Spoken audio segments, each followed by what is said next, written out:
Magandang araw sa atin mga kababayan sa Pilipinas at sa ibang bansa. Kumusta kayo? Welcome po kayo ulit sa Monte natin channel. Magbigay natin ng sariling opinion tungkol sa plunder case ni Senator Marcolita. So sa atin na naman dito sa sariling opinion natin, kung aralin talaga ng maigit ng mga kinaukulan, talagang hindi naman talaga papasok sa plunder kasi una-una ang mga basehan dito yung pag-aamin lang niya mismo. Siya nga binigyan ng halaga para doon sa pagkampanya niya bilang senador. Kung natatandaan natin, kagaya sa mga ibang witness, naging witness sila tapos pagdating ng panahon, binabawi nila yung statement nila. Paano naman kung babawiin naman ni Senator Marcolita yung kanyang sinabi? So, ano mangyayari? Yun ang pinahawakan ng mga kinaukulan na inamin niya yung may donation na sa kanya. Pangalawa dito kasi is talagang ginawa lang ito ng mga kinaukulan dahil si Marcolita kasi is nangunguha doon sa investigasyon. Alam naman din natin na at makikita ng lahat na matinding pagtatakip sa mga nakawan sa ating bansa. Masakit man aminin sa ating mga ibang politiko na sumabit dito, pero talagang ito yung ginagawa nila. So hindi naman kasi isa lang ang dito, si malaking membro ito. So nagtatakipan sila, yan lang ang opinion, hindi naman natin. Kasi kung hindi naman nila tinatakpan ng mga pangyayari, dapat tinutuloy-tuloy ang investigasyon.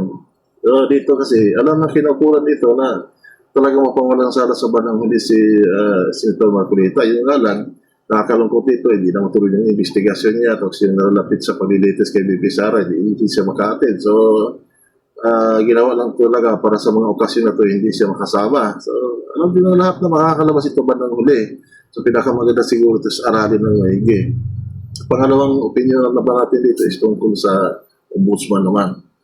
Ang ombudsman naman natin is, sa tingin ko naman, may nagdidikta sa kanya. Hindi naman natin sinasabi kung sino nagdidikta, pero isipin din natin, may mga kadahilanan din. Unang-una, nailagay siya sa mga posisyon dahil malaking utang na loob to sa kanya. So, pangalawa dito, ang ombudsman natin is veteranong abogado at sa politiko, hindi lang siya, pati pamilya niya. Alam din naman niya na kasiraan lang din sa buong pamilya niya dahil politiko nga ito, lalo-lalo na binangga dito is malaking lopo, kagaya ni Senator Marcolita na INC.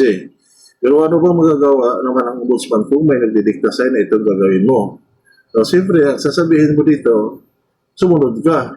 Kasi nga, may inapit ka na diyan ka ilalagay. So, kung anong sasabihin, kung sinong nagsasabi na ito yung gagawin mo, talagang gagawin mo yon.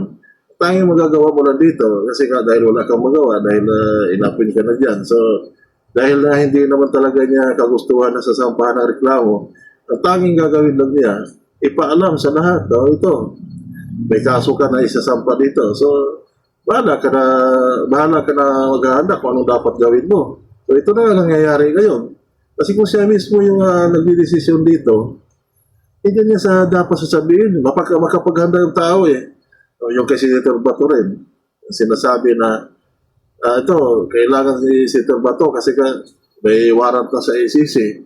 So lahat, sinasabi niya na ito, kailangan magre-ready kayo kung anong mga dapat gawin nyo kasi may mga ganito na may kaso na parating, may warrant of arrest.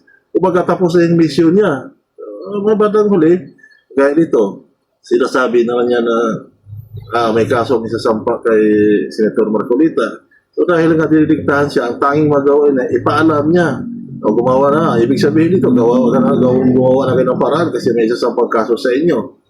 So, nakita kayo ng impact. So, parang hindi na ito matuloy kasi siyempre, paano na ito, Sir Bob, ituloy pa ba natin itong kaso na ito na nagkakalura, hindi pa nga nasampa. Paano kung naisampa na ito, di lalong lumawak ang problema. So, maganda siguro ito sa aralin naman natin ng maigi. Kaya anong paraan naman na hindi magkati-hati ang ating sambayan ng Pilipinas.